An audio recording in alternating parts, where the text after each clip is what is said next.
Well, welcome and blessings on this Pentecost Sunday. It's great to have so many folks with us, joining us for this last in our series, More Than a Vision. Today, we're going to be exploring our new Benedictine Cohousing Community that we're forming at the Center for Benedictine Life at the Monastery of St. Gertrude. I'm Janine Mariscotti. I'm an oblate with St. Gertrude's and one of the women discerning a call to this new community. And I'd like to just introduce my friend and co-presenter, Edrea. Good afternoon, everyone, and happy Feast of Pentecost. Thanks, Edrea. What we would, I'll give you a little bit of a sense of an overview, what we'll be doing today. We'd like to start with Lectio, and then we'll provide some information in our PowerPoint about the co-housing community project, then open it up for discussion and close out with a prayer. The chat will be disabled for most of today, as it has been in the past sessions because of the number of people on our call. It will be opened up, though, during Lectio as an opportunity for people to put in, or if you choose to share a word or phrase that emerges for you as we're doing Lectio, and then it will be closed again. And then during our discussion, we'll ask people to raise hands or use the raise hand function, and we will stay in the larger group today, since we think there'll be some good discussion and questions, some common questions that will emerge for those of us who are on the call. So let's begin with Lectio. We've decided that since it's Pentecost, we're going to be abundant about Lectio and have both Lectio and Visio. And hopefully the combination will be inspiring for many of us. So please take a few minutes to just take a look at, reflect upon the picture.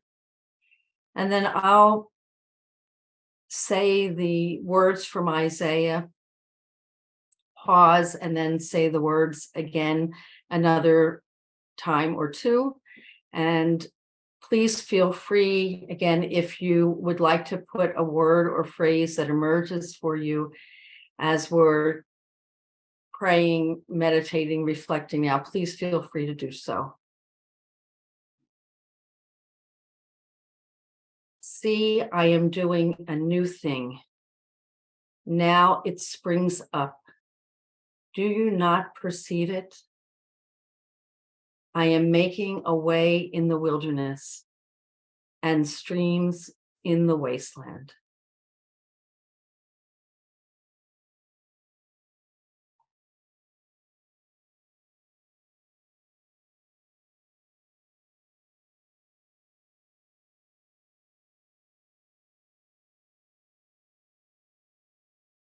See, I am doing a new thing. Now it springs up. Do you not perceive it? I am making a way in the wilderness and streams in the wasteland.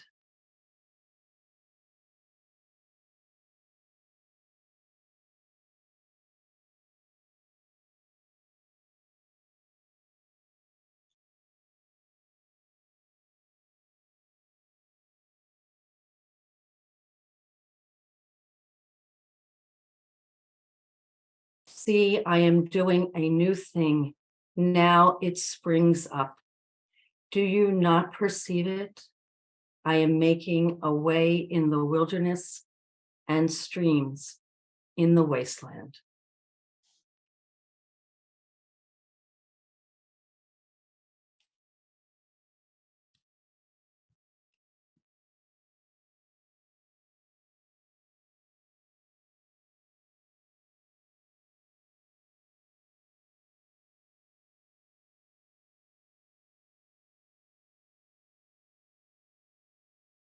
Amen. I'm going to pass our next part on to Edrea, who's going to share a bit more about our Benedictine Cohousing Community that we're creating at St. Gertrude's. I'd like to start today by briefly describing what this new adventure, the Benedictine Cohousing Community, is. It will be a group of single women who will be living at the monastery here in Cottonwood for the purpose of creating a new kind of Benedictine community. These women can be from any Christian denomination, Catholic, Protestant, whatever, and they will be committed to learning to live spirituality and way of the rule of Benedict. We're calling this new community the Benedictine Cohousing Community, or BCC for short.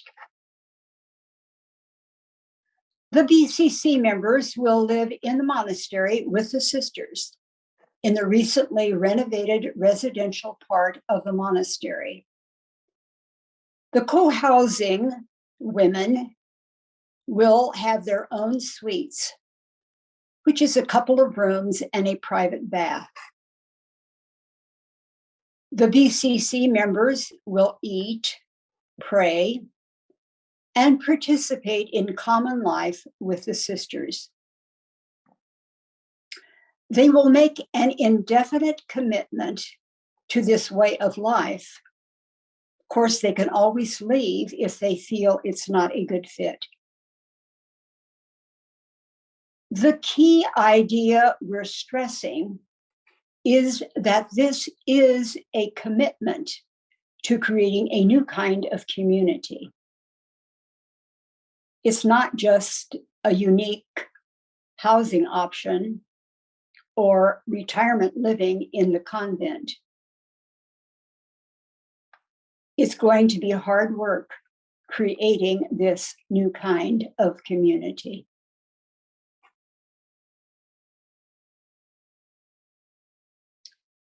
You are listening to this presentation today because there is something that you find interesting, intriguing about this whole idea of cohousing.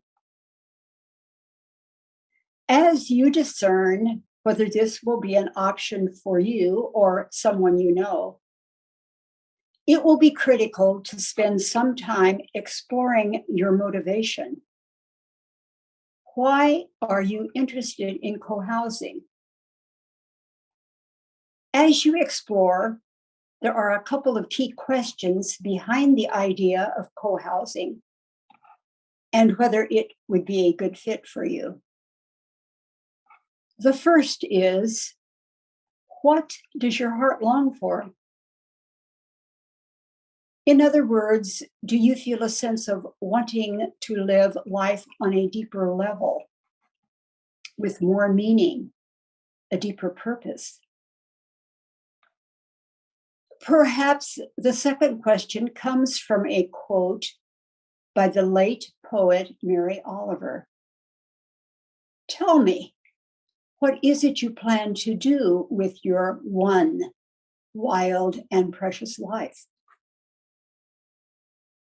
For many of us, this questioning of what's next as we plan what to do with our one wild and precious life is focused on God and faith.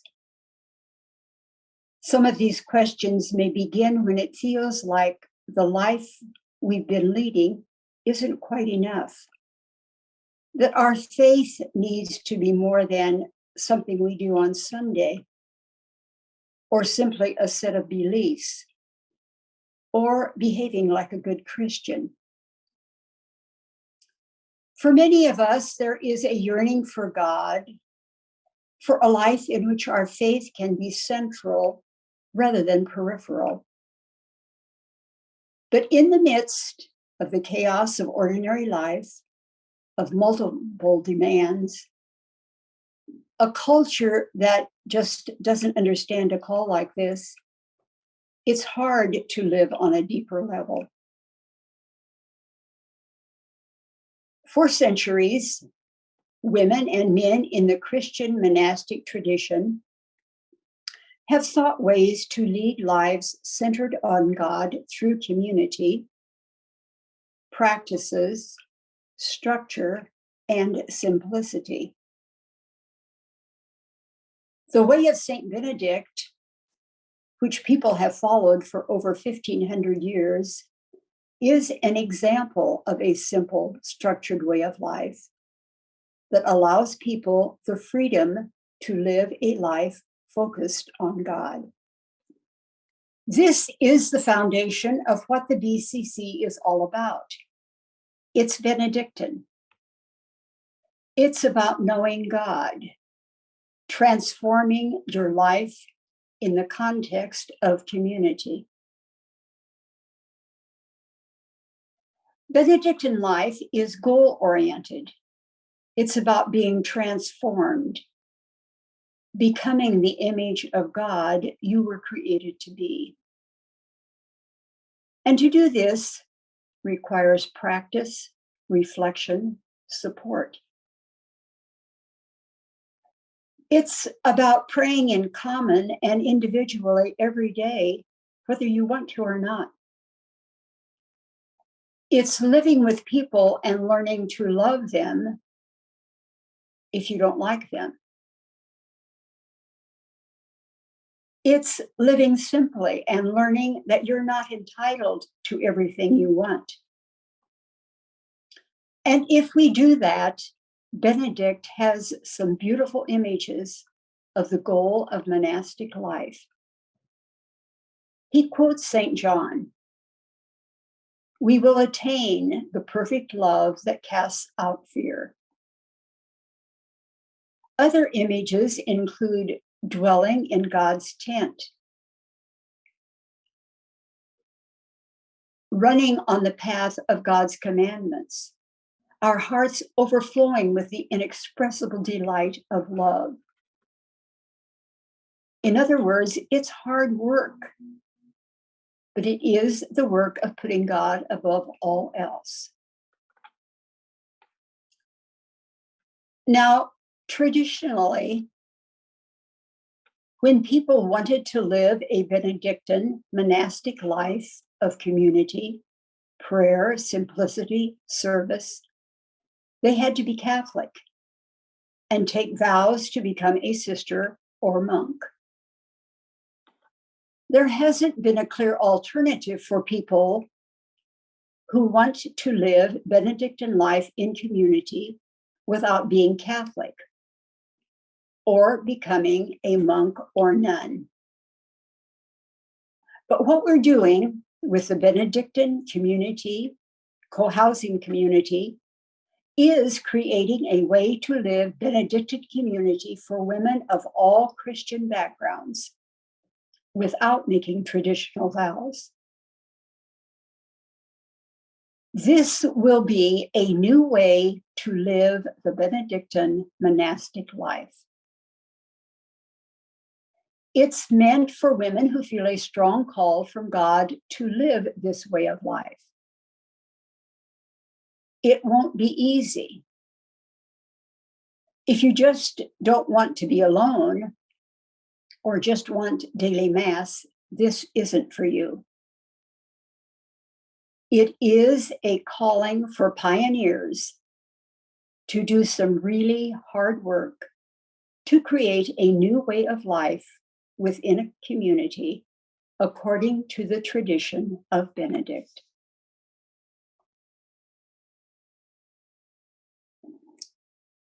Let's discuss some of the vision for the Benedictine Cohousing Community. We envision a small community, not more than 7 or 8, of single women who live at the monastery with the sisters and participate in the monastic life of common prayer, meals, and shared life. Co-housing members will not make a life commitment. They are free to leave at any time. They are financially independent.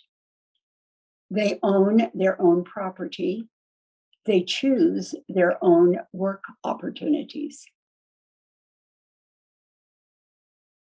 More specifically, the BCC members will live on the 5th floor of the residential wing of the monastery. This floor has a kitchenette, its own laundry facilities, and as I said before, each resident will have a small suite, 2 rooms, and a private bath. There's a common room down the hall for the BCC residents for meetings, gatherings, that sort of thing, and will be exclusively for the cohousing women.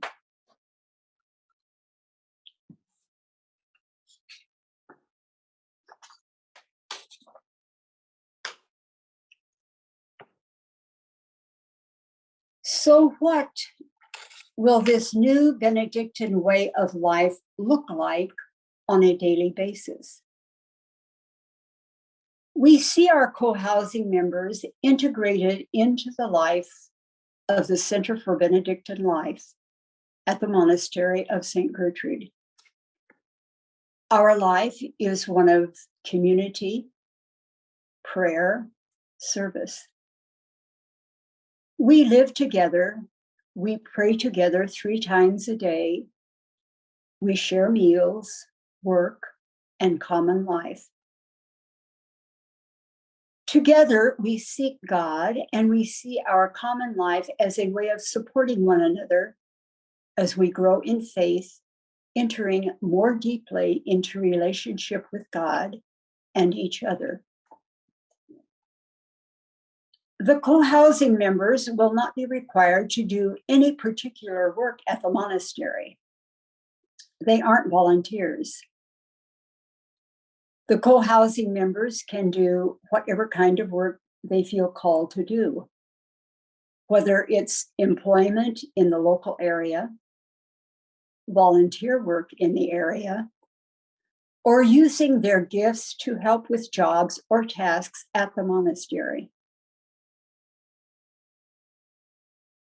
Our work and ministry flow from that commitment to prayer, community, and service.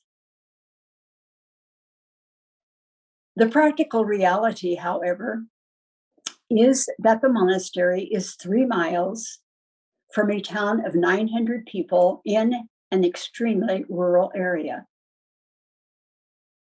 Cohousing would be well suited to people who work remotely or are retired. It would be possible, though challenging, to have an off-site job in this area and fully participate in community life. So, one of the things to know is that monastic life is not exciting. It is daily life lived in a community of people who are seeking God together. It is a call to seek God in and through the ordinariness of life together. Monastic life is deeply meaningful, giving. It integrates faith into every aspect of life. And it's also stretching, frustrating, as you live and get along with other people and yourself as you grow in faith.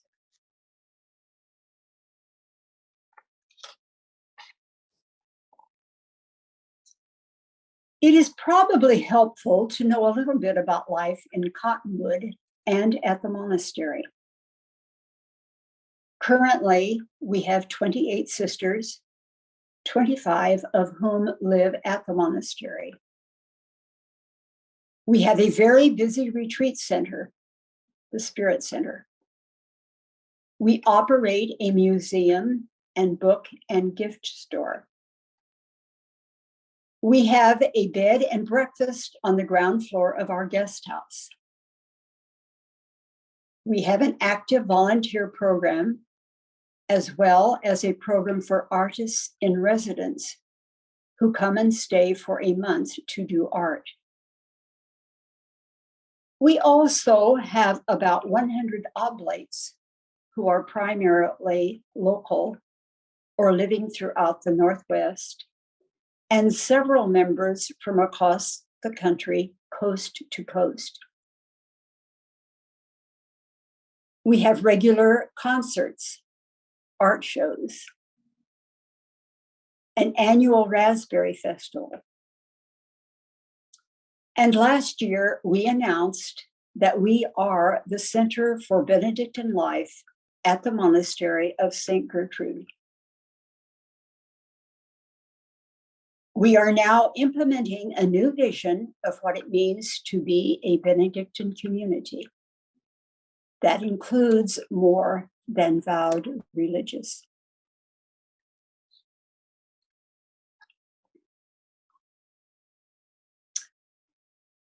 At this point, I want to try and address some issues that seem to come up when Sister Teresa or one of us talk to people about co-housing.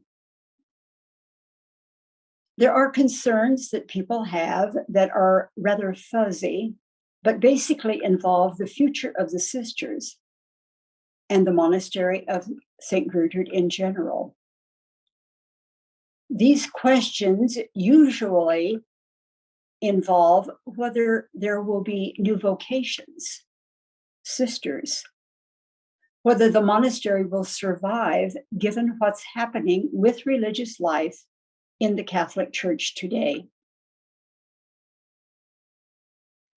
And what I say is that Benedictines have been around for 1,500 years. And the reason they've lasted is that they constantly adapt and change. Benedict's monastery didn't look anything like our current monasteries. I think that our heritage of adaptation and change means that we keep adapting our Benedictine monastic life. And the co-housing community is one of the latest adaptations and visions. Rather than trying to keep things or keep doing things that worked in the past, but no longer seem to be working, we're focusing on new ways to live this profound way of life. We see the BCC as the exciting future of Benedictine life. Another very important thing to know is that the Benedictine Cohousing Community will go through a process of being formed in Benedictine life. This will take the form of ongoing classes and mentoring as they learn what this ancient way of life means. The members will also focus on building our own community, learning how to live with one another as we share similar goals and values. The key is that being a member of the cohousing community means a commitment to ongoing formation, to continually grow and change as we live the Benedictine way. It's a commitment to a way of life that is all about transformation. Now that you have a sense of the idea and vision of the BCC, we can go a little deeper into the nitty-gritty of how this will work. There are some practical details that will be important. We've already mentioned several of them, but you need to know that women have to be able to live independently. If someone gets to a point where they need assisted living or nursing home care, they will have to make other arrangements. We can't accommodate pets or emotional support animals. Sorry. Cottonwood is a very rural area, beautiful, peaceful, but not near any urban amenities. So residents would have to be prepared for that. This had already been stated, but we want again to highlight that the BCC is not just about housing. It is about forming a new kind of Benedictine community. This will demand a lot of work, learning about communication skills, conflict resolution, working with other BCC members and sisters to work out the details of how to live community. It's very exciting, but community isn't easy. Becoming part of the Benedictine Cohousing Community will involve an extensive discernment and screening process. This won't necessarily be a fit for everyone. Some women may decide it isn't what they're looking for, and they'll have to be prepared that we may decide mutually, this just isn't a good fit. Becoming part of this won't be a quick process. It's crucial to take plenty of time for discernment. It will take at least a year and a few visits as well as paperwork before a decision is made whether this would be a good mutual fit.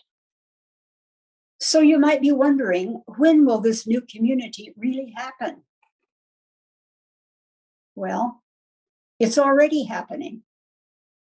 Several women are meeting monthly via Zoom to begin to develop the community and have started gathering annually at the monastery during the summer.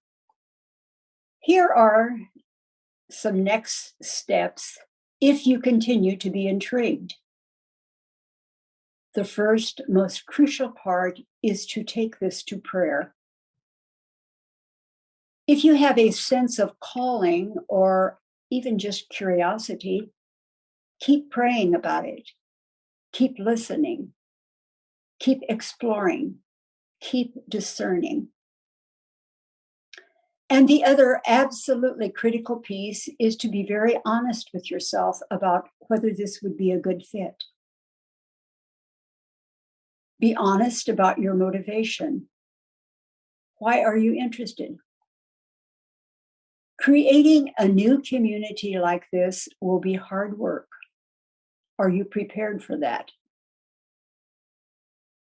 Benedictine life is a commitment to a way of life that involves transformation.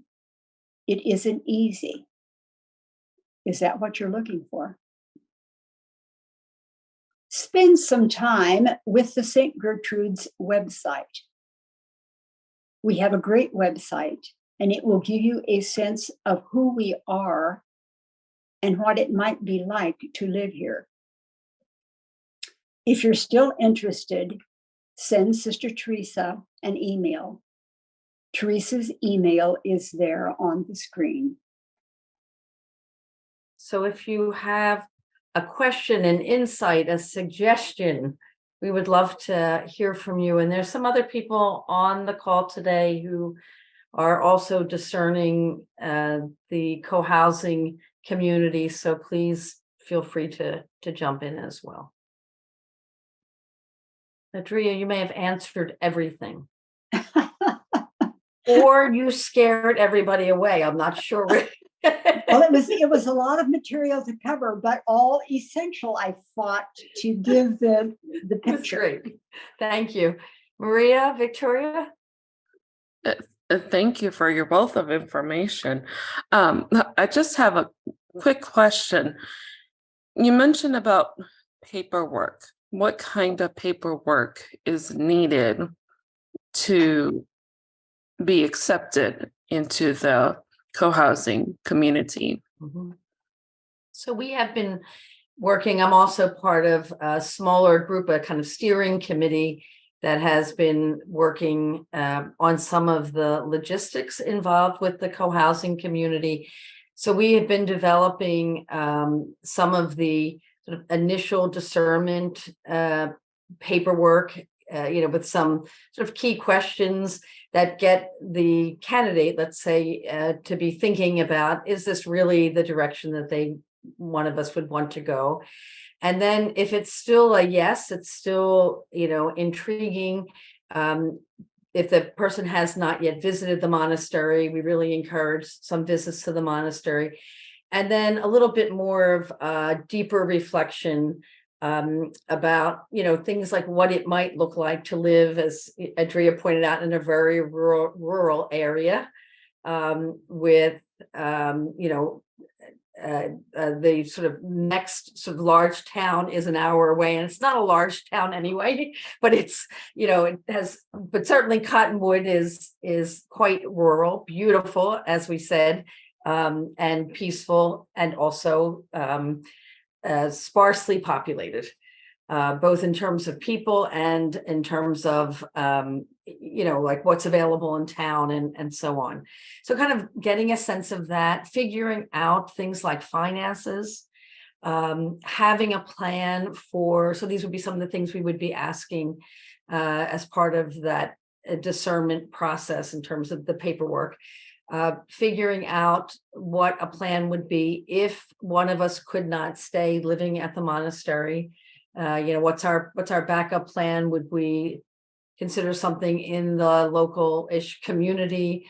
Would we, go back to, family members, or if some of us own property, if we still owned a home, would we do that? Would we plan for assisted living? So those kinds of sort of long-range plans in the event that we needed to leave the monastery if we couldn't live independently. Did I miss anything, Teresa? Would you add anything to that? Sure. No, it's a good question. I think it might help to say that we are kind of basing this on a vocation model, of multiple steps. Okay. And then ultimately a formal application that probably wouldn't be quite as detailed as what some of us went through. But we're also hoping to develop essentially kind of an informal covenant that would cover what would happen, when it looks like this might not be a fit, and how to kind of negotiate, some of those issues. So, it's not absolutely set at this point, but a lot of it will be, as Janine said very well, based on extensive preliminary discernment, and then a decision by, what we call the steering committee.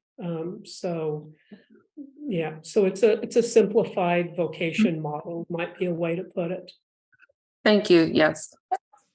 And I think what the paperwork does initially, it facilitates the person at the monastery getting to know this individual who is interested, and that person getting to know the monastery somewhat. So, yes, is this comfortable with each side? Right. Thank you very much. Elise. Hi, I'm wondering if at what point there's some kind of financial commitment that is asked of, and what that amounts to. Teresa, I'm going to throw that to you once again, if you're okay with that. I don't want to discuss finances. Nor do I. Right. No, I will at least say that the expectation is that there is a financial commitment, a monthly amount. Teresa, would you say more if you want to?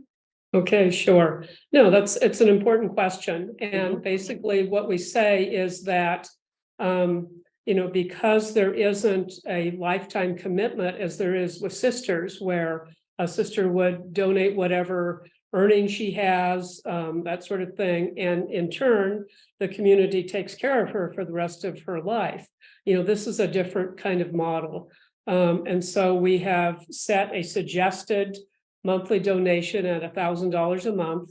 which includes obviously, all room and board. It includes utilities, pretty much most of what you need. And then we also ask that people, as they discern, take a serious look at that. What expenses do you have? Would this fit? There's some flexibility, but I think for some folks it may mean that that this wouldn't work. So, but we've set it at something that I think you couldn't live elsewhere for less than that, realistically. Hope that helps. And I would just add to that, you mentioned the flexibility, and we've discussed that at length also, that if somebody is really called to this but could not make that financial contribution, there is room for negotiating that. I think the women who so far we have been meeting and discussed this really seem to be in agreement that it is not a hard and fast amount, but that there would be some financial commitment that everyone coming would make. Christine. I'm wondering how you have envisioned the co-housing applicants will find you. Great question. It was easy for me because I was already connected with the community as an oblate. Edrea, you've had a relationship with the community for a long time. Yes, I have. Yes, I was actually part of the community at St. Gertrude's.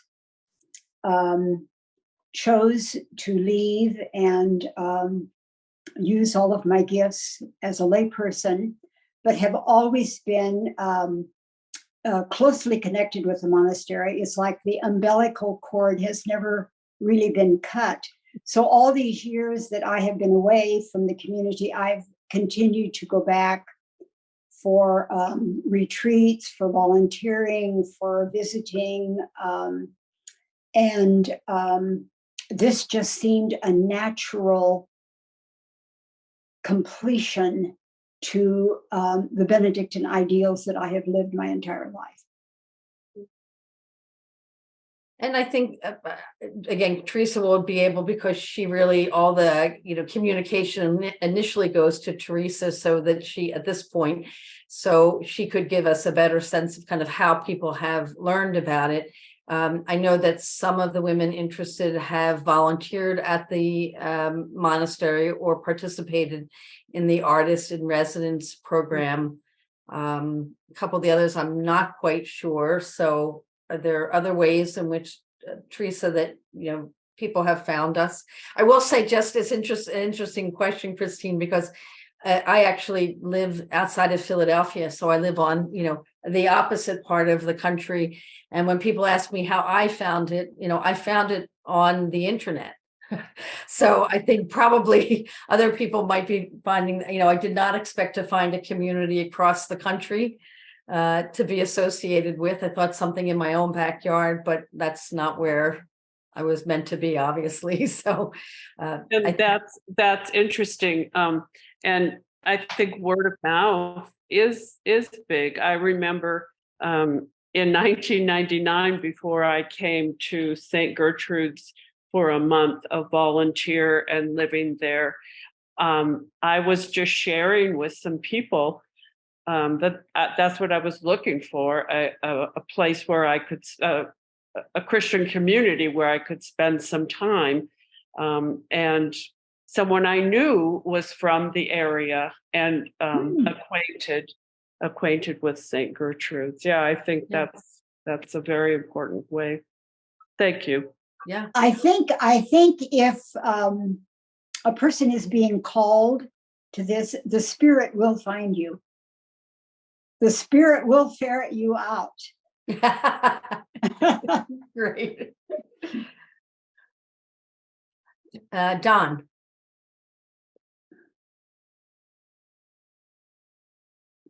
You're muted, Don. I believe I just got unmuted. Yes.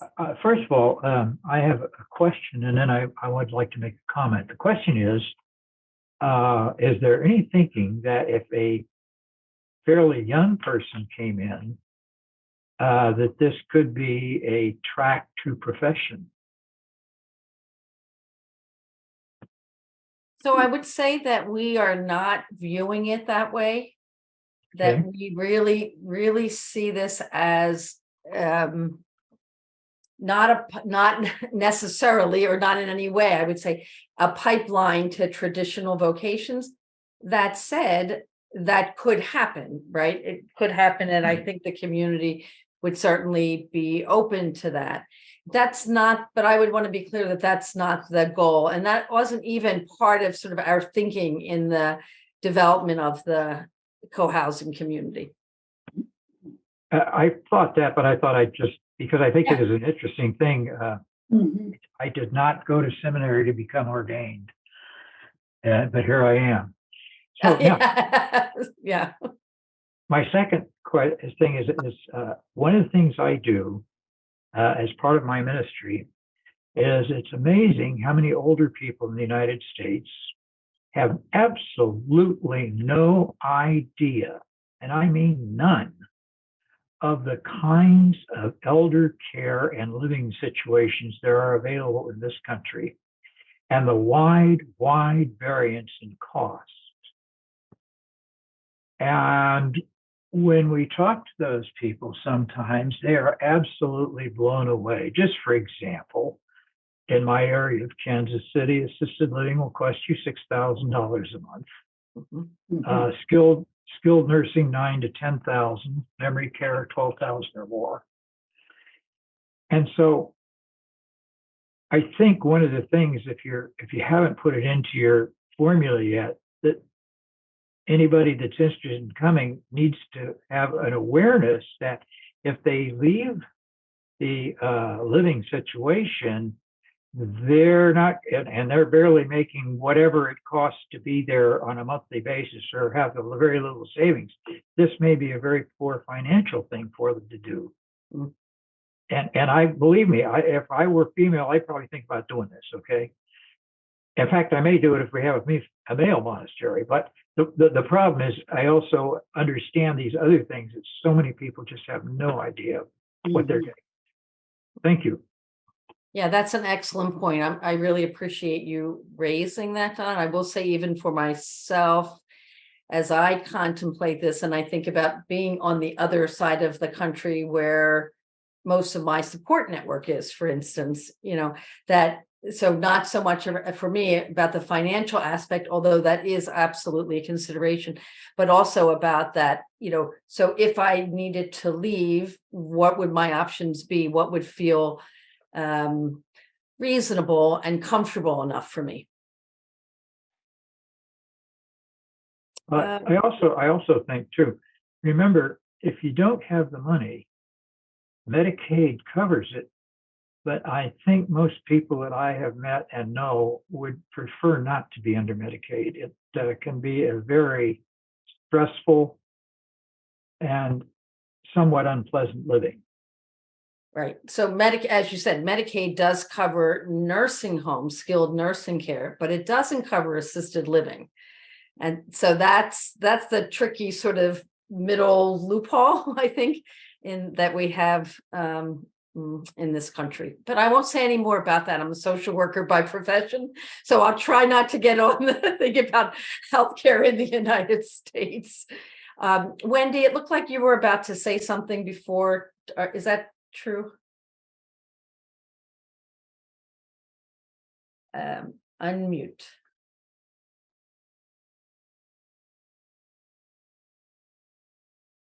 Or I'll see. I don't know if I can. Oh, okay. I was trying to figure out how to unmute. Yep. Now I'm unmuted. Yeah. I was trying to figure out how to raise my hand, and then I finally figured it out Yeah.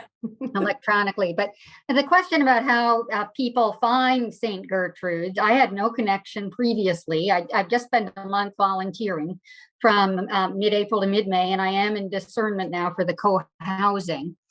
And so I live in a remote area in northern Maine, actually in some ways more remote than where St. Gertrude's is. I found St. Gertrude's online. The online presence is excellent. I think somebody who designed the website must have done very good search engine optimization. I don't know what I typed in to find it, but I think I was searching in general in the area of Christian intentional communities, and it came up. And then the website is excellent. It gives you a very good idea of what St. Gertrude's is about. And that inspired me then to send an email to Sister Teresa. And while I was at the monastery, at this point, I believe there are 8 women who are in discernment for the co-housing. Please correct me if I'm wrong. Several of us happened to be there at the same time, and we had taken various paths to get to St. Gertrude's. And I did have this sense of the Spirit moving, drawing us to this place that if it's a good fit, that somehow people are finding out about it, as I found out about it, or people who would be interested will find it online, or I know other people have had previous connections or through word of mouth, but the fact that I'm in such a remote area and I found St. Gertrude's, I think the information is definitely out there, and that people who are drawn to that kind of a path will be able to find it. And then from there, it was not difficult to set up a volunteer visit, which is a great way to get to know what life at the monastery is like. Thanks, Wendy. That was great.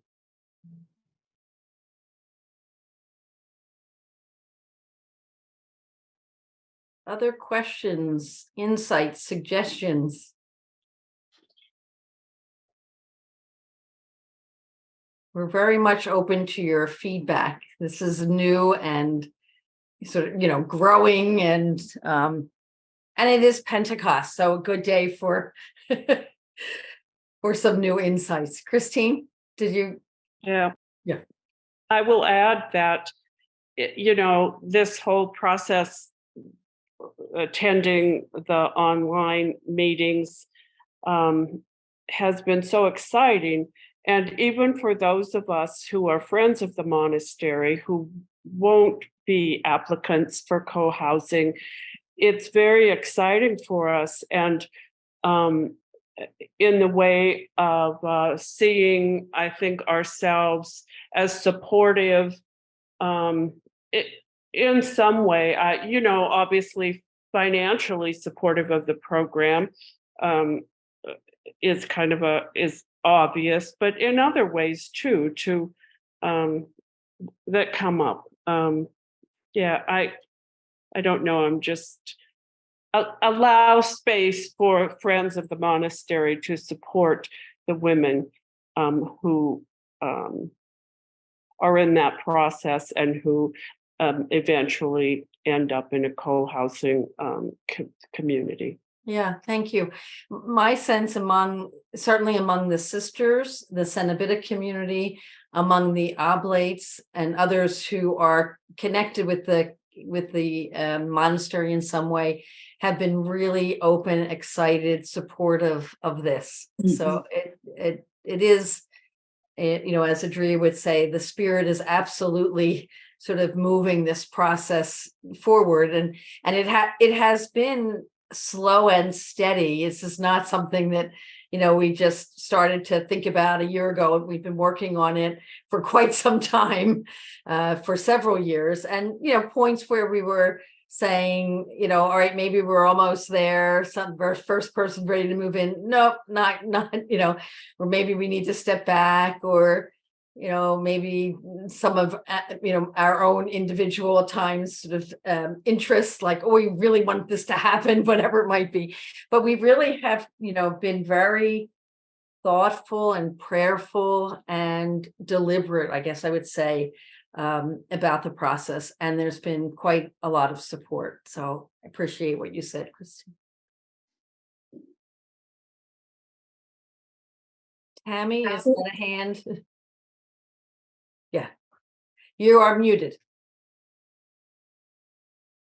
is it at all possible to get any of the PowerPoints? I have a hard time doing it, writing while everyone's talking. And then I miss part of the gist of it. So my understanding is every session that we've had in this series, they've each been recorded and they are available on YouTube. And I believe, tell me if I'm correct here, Teresa or Julie, I believe that a link is sent out to every participant afterwards, the link to where you can access the recording. Oh, okay. Thank you. You're welcome. Yeah, I was curious, just kind of what people's reactions are. You know, it sounds like there aren't a whole lot of questions, but particularly for those of you that have been regulars in this Zoom series, you know, kind of what does it make you think? Good idea, bad idea, suggestions, something a little broader. What does it spark or not spark in you?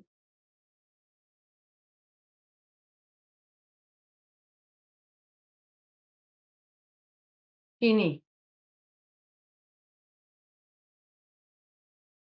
Well, I was just wondering, was there difficulty or any special program or effort to get the sisters, to get consensus among the sisters, the Cenobite community, to agree that this was a direction that they should take toward the future?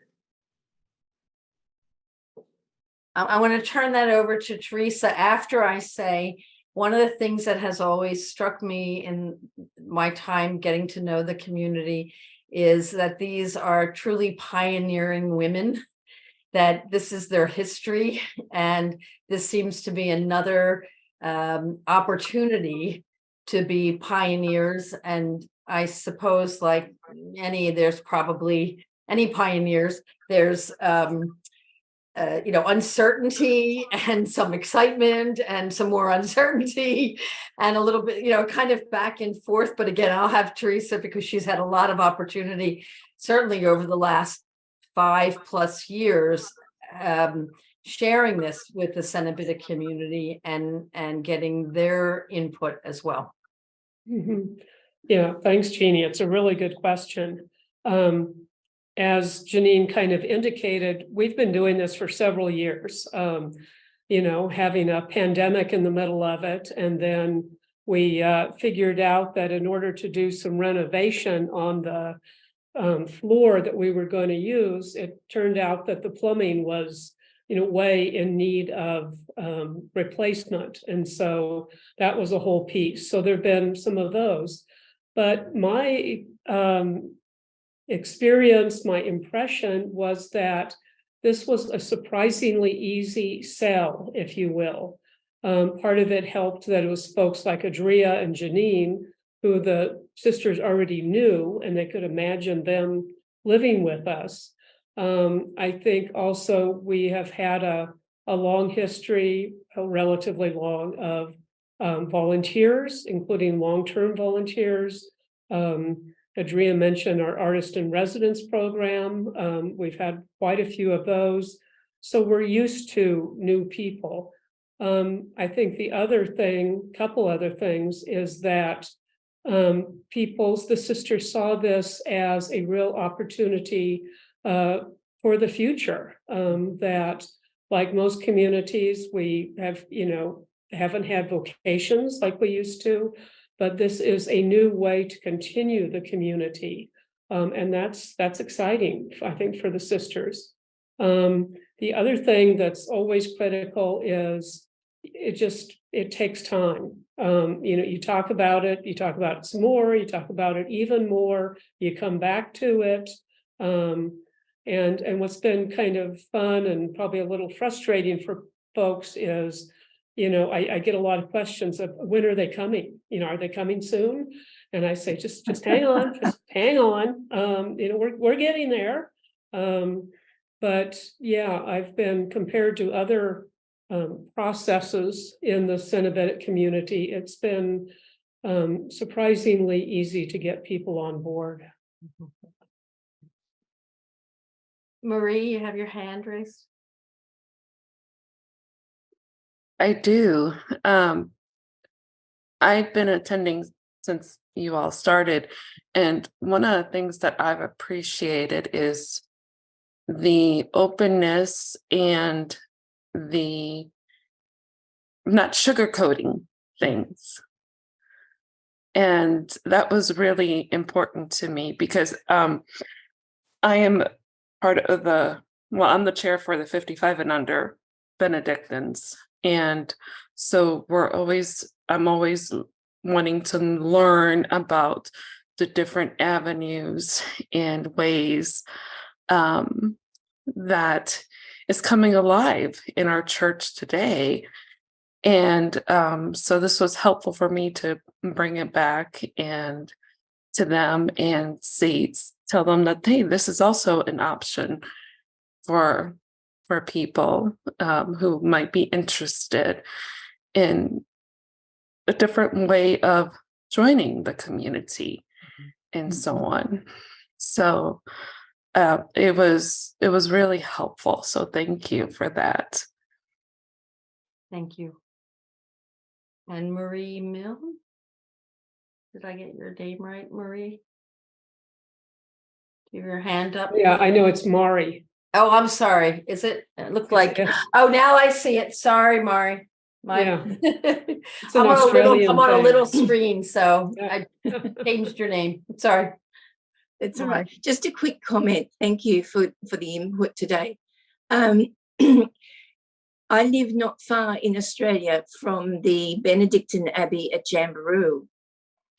And I know that although it's been not so accessible through a roadblock and those different things, so I'm not sure what the current situation is, but there was a Beguine living in that community. Oh. And it struck me when I went to Europe years ago, and I hadn't, excuse me, I've got a bit of a frog in my throat.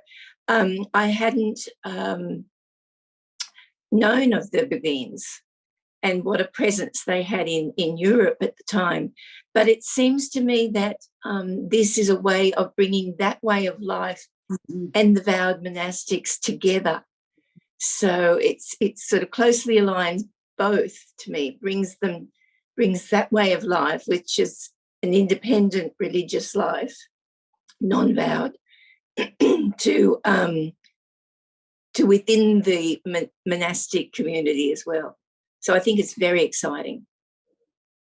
That's a great point, right? Kind of like what we talk about this as being new. In some ways, as you pointed out, it's renewed. There's a long history of women and probably women that I'm aware of that were not vowed but lived together in community and with a shared spirituality. So it's a great point. Thanks. Don, you had your hand up, but did you have a comment? Yeah, just real quick, and I probably shouldn't say this, but as to the decision making, chapter 2 and 3 of the rule pretty well covered that. Good point.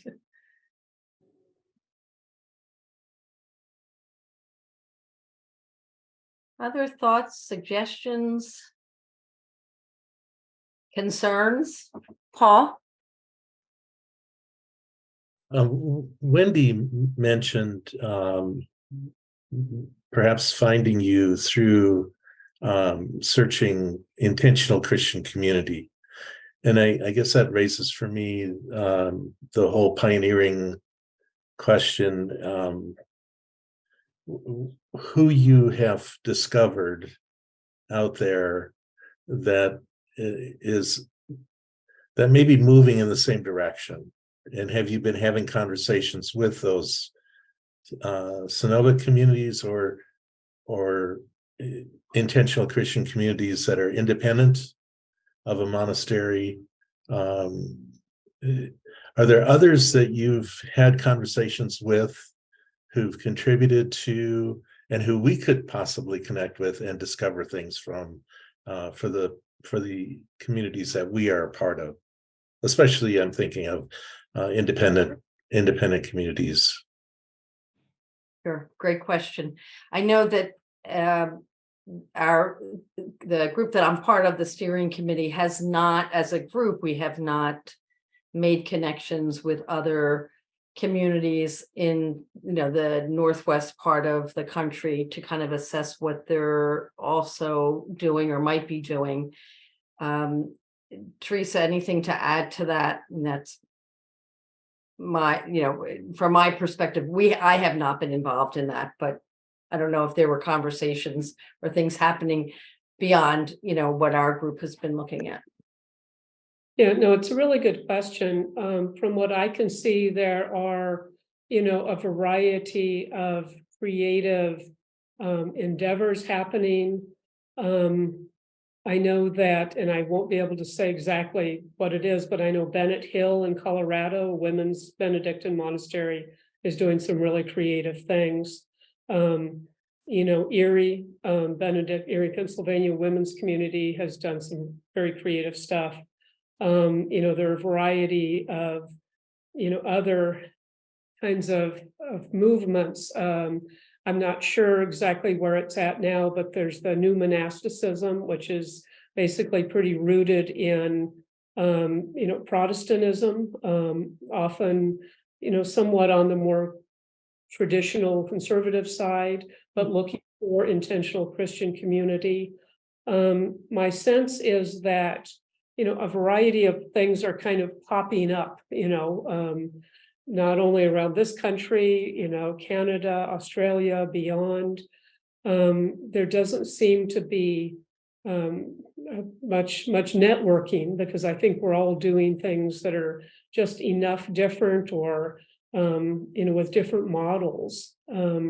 But I think for, again, all of the creative endeavors, but they're happening. They're not particularly well networked. Might be that I know of. Doesn't mean it's not happening. So that's about the best I could say. Thanks, Teresa. So we have a few more minutes. Wendy, go ahead. Just to speak to what other communities I had discovered in my search. I had spent a little bit of time at a Bruderhof community. The Bruderhof are Anabaptists, so close relatives of the Amish and Mennonites, but they use modern technology and pursue higher education. It was an interesting experience. They describe themselves as being a monastery for families. So within the Bruderhof communities, men and women marry and raise their children within the community. And people also may remain single. I found it a very interesting experience. I learned a lot, but for me, it wasn't the best fit. Women definitely in that community are not allowed any positions of spiritual leadership, which didn't feel like a good fit for me. I did volunteer at another monastery called Green Mountain Monastery in the northeastern part of Vermont. That's an earth-centered monastery. Earth-centered spirituality is of interest to me, and initially in the Catholic tradition, but I found that they seem to be moving away from even a theocentric viewpoint, it seemed to me. So for me, that wasn't the best fit. But I found both of those experiences very interesting and learned a lot from both of them. Thanks, Wendy. Any other thoughts before we close out? So this is a prayer that we've been using with our BCC group. It was something that Edrea was inspired to share, and we've been praying it as part of our monthly meetings when we get together.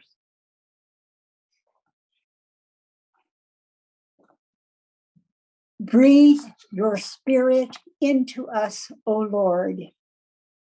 Help us to perceive the new to which you are calling us. Assist us in listening with the ears of our heart. Fill us with humility an awareness of, and a willingness to share our gifts. Enlighten us in discerning our role in the Benedictine Cohousing Companions community. Imbue us with the spirit of Saint Benedict as written in his rule.